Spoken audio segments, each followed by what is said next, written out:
vipi? Wewe babu. Babu. Vipi unaona nini? Vipi? Hebu niambie kwanza unasemaje? Ndugu yangu tumekubaliana vizuri kama unakuja nyumbani kwangu tuna safari yetu. Sasa mbona umelala vipi? Swala la bwana mdogo yule. Sasa ulikuwa ujui au?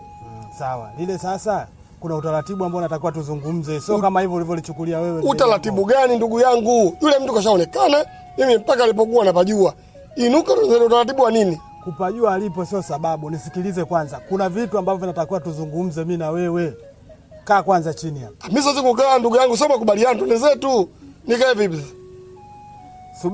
Subiri kwanza kidogo, kuna vitu nataka nikuelekeze. Kaa kwanza chini. Watu wengine ndio walivyo. Nizamu za oga hizi. Nikae hapo na kusikiliza Haya. Nimeshakaa, niambie maneno yako. Sawa, vizuri. Sasa sikiliza. Kitu ambacho usichokifahamu wewe kwamba yule bwana mdogo sio chanzo cha matatizo. Chanzo cha matatizo ni kijiji chenyewe. Wewe una akili kweli wewe? Akili zangu unazo wewe. Ila hilo ndo natakiwa ulifahamu. Mimi hawezi kuniambia maneno kama hayo. Mimi namjua kama bwana Engema ni kigwagula kinachukua hela ya watu pasipokuwa na makubaliano. Sawa. Ni chuma ulete. Unaniambiaje tena ni kijiji? Zana hiyo haijajengeka kwako wewe tu. Hata mimi na wengine walijenga zana hiyo. Ndugu yangu, sikiza nikwambie kitu. Kama na wewe ni wale wanakugea posho unachukua asilimia zako niambie ndugu yangu. Lakini maneno yako unaniambia mimi hawezi kuniingia kilini. Sawa. Lakini ipo siku utakuja kuamini. Naamini vipi? Kwa sababu hata maandiko yanasema hivi, moyo wa mtu mwema ni kama njia. Wabaya wanapita na wema pia wanapita. Unajua ndugu yangu sasa hivi ushanifanya nisiwe na imani na wewe. Unachotaka wewe kwenda kumpiga Engema lakini hatia hana. Lakini sasa kuna siku utakuja kujua ana hatia au hana hatia. Na hawezi kupigwa mtu pasipokuwa na hatia. Ukiona hivyo hatia ipo na maana apigwa. Ni ipo siku na inavyoenda ndugu yangu hadi watu tutakutwanga. Kwa sababu tushakuwa tuna imani na wewe vile vile. Jaribu. Afu ndo utaelewa kanga kwa nini wana manyoya vidoa. Tatizo lako unajua sana. Na kwa vile unajua sana basi bakia na hilo lilokuwa nalo. Lakini yule bwana mdogo hahusiki. Ila lile tatizo ni tatizo la kijiji. Mimi huwezi kuniambia leo hii kama utakuja utanielekeza kwamba na mimi nachukua hisa basi napata hisa nyingi tu. Umeelewa vizuri hivi. Lakini kuna wakati inahitajika na busara nao ishike nafasi. Ndugu yangu sasa hivi umekuwa Yuda. Sawa. Huwezi kuniambia maneno kama hayo mimi.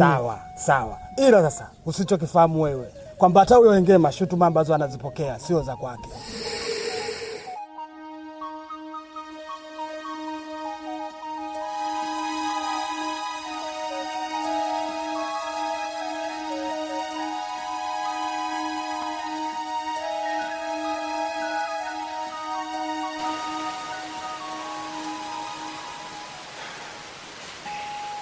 Dada. Vipi, mbona kama mwingi wa mawazo? Sadaka. Waswahili wanasema kumuona kobe kainama. Basi ndiwe nafunga shida. Alafu chozi la mtu mzima huwa lidondoke hadharani. Umeniona niko hivi basi ujue yapo mengi yanaonitanza. Yanaonifanya mimi niwe na mawazo. Duka la kijiji ambalo anauza pale bwana Manikichi. Bidhaa zote tunanunua pale. Leo hii duka lile limefungwa.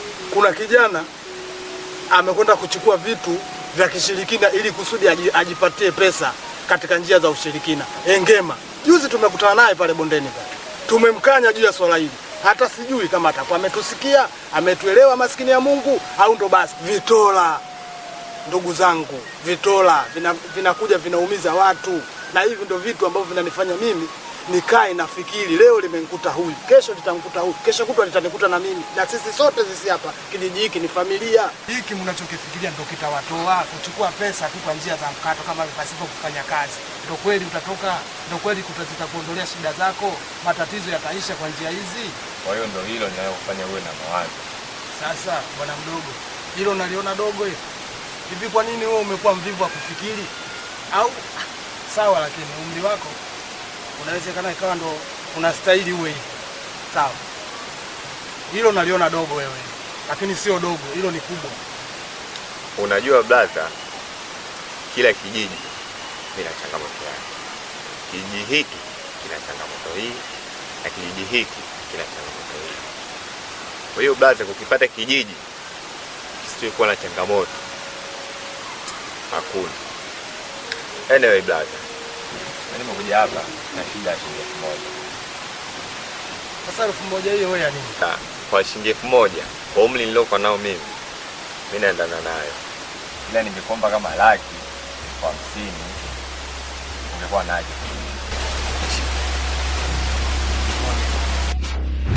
Ukipewa noti napotea mkononi, kinachochanganya wala sikuwa na shida ya buku yako, ila tu nikujulishe haya usiyoyajua.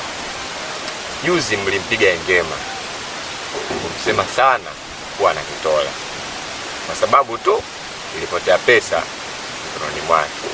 Je, leo imepotea pesa mikononi mwako mbele ya maisha yangu?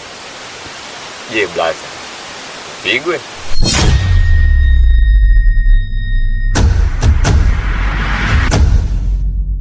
Hapa kijiji kwetu kuna tatizo la kupotea pesa, hasa za noti.